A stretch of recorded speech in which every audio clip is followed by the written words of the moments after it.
رواية عن إمامنا الباقر عليه السلام، يرويها جابر عليه السلام. جابر رضوان الله عليه يرويها عن إمامنا الباقر، يقول: يا جابر، إن الله تبارك وتعالى أوحى إلى شعيب النبي عليه السلام وقال: يا شعيب، إني مهلك من قومك 100,000. زين، 100,000 منو ذوله؟ قال: يا شعيب 60,000 من خيارهم و40,000 من شرارهم. هنا يتبادر بذهن الإنسان الله عز وجل عادل. معقولة ياخذ الأخضر واليابس كله الكل سوا؟ ليه؟ شنو السبب؟ شنو العلة؟ فقال: إلهي أهلكت الأشرار، فما بال الأخيار؟ ليش الأخيار؟ فأوحى الله عز وجل إليه: يا شعيب، إنهم كانوا يداهنون أهل المعاصي ولا يغضبون لغضبي. ما ينهونهم عن منكر وما يغضبون لأجلي، فاستحقوا بذلك شنو الأخيار؟ استحقوا بذلك الهلاك، العذاب.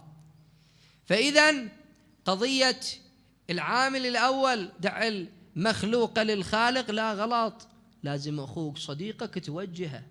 ليكن آثر الناس عليك من أهدى إليك عيبك. أمير المؤمنين صلوات الله وسلامه عليه يقول. العامل الثاني أيها الإخوة الأحبة في الأمر بالمعروف والنهي عن المنكر، كثير من الناس مجتمعنا زرع في ذهنه أن الأمر بالمعروف والنهي عن المنكر خاص بأناس. مثلا البعض شي يقول لك، تجي توجهه، الأبو يوجه ابنه: هذا الطريق اللي ماخذه أنت طريق غلط، لا تمشي هيك، لا تسوي كذا. شي يقول له؟ يقول له: أنت صرت براسي شنو؟ رجل دين يعني؟ خليك أنت بنفسك. ما يقبل. فالبعض يعصر القضية بمن؟ قضية الأمر بالمعروف والنهي عن المنكر يعصرها بمن؟ بس برجال الدين. يقول لك ذولا مهمة رجال الدين، بس اللي يصلي بالجوامع، بس اللي يصلي بالحسينيات، بس اللي لازم مسبحة. وهذا جدا خطأ، هذا يخالف دستور الله تبارك وتعالى وتعاليم أهل البيت عليهم أفضل الصلاة والسلام. ولهذا نلحظ أن في القرآن الكريم الله عز وجل ما حصر الأمر بالمعروف بفئة من الناس أبدا، ما حصر الأمر بالمعروف والنهي عن المنكر بفئة من الناس أو بأشخاص فقط، لا، بل قال الله تبارك وتعالى: بسم الله الرحمن الرحيم: المؤمنون والمؤمنات بعضهم أولياء بعض يأمرون بالمعروف وينهون عن المنكر. زين إخواني، من هؤلاء؟ زيد وعامر؟ لا، ذولا أمة رسول الله. كنتم خير أمة أخرجت للناس تأمرون بالمعروف وتنهون عن المنكر. هذا بالنسبة للقرآن الكريم. إذن مهمة الأمر بالمعروف في عاتق كل إنسان، كل فرد منا بالمجتمع. تجي للروايات، النبي صلى الله عليه وآله وسلم ماذا يقول؟ يقول: بئس القوم قوم لا يأمرون بالمعروف ولا ينهون عن المنكر. هذه بالنسبة للعامل الثاني.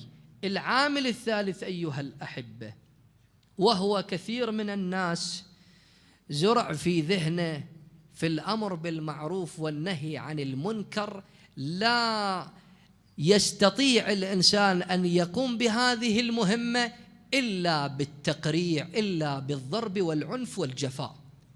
مثلا يقول لك: هذا مذنب، هذا خاطئ، هذا فاسق. زين، هذا الرجل يشرب الخمر، شو يقول لك؟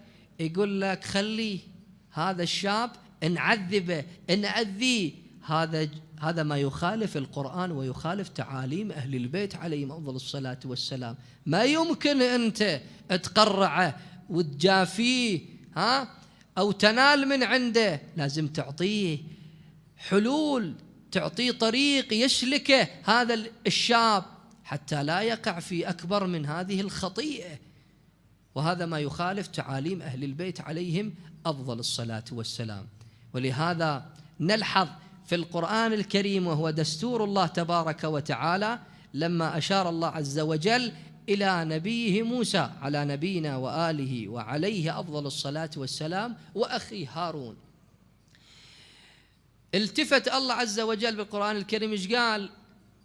قول الله عز وجل لهارون ولموسى عليه السلام: اذهبا لفرعون إنه طغى وقولا له قولا شنو؟ لينا، يعني باللين، معاملتكم تكون وياه لعله يتذكر أو يخشى. إذا أنا شاب شفت عاس ومذنب وفاسق ويعمل ويشرب خمر وكذا وما أعرف شنو، اليوم هجرته، بعد الهجران أودي عليه ناس يضربونه حتى يرجعونه لصوابه، مو هيك؟ أكو بعضهم هيك عندهم عقول، يقول له خلي أخذ له وادم، خلي يروحون لي يضربونه كذا، هذا غلط. لا، قولا له قولا لينا، باللين، مو بالتقريع، مو بالجفاء، لا. هذا وين يروح؟ لازم تعطيه حل، تعطيه طريق يسلك هذا الشاب حتى لا يقع في أكبر من هذه المعصية.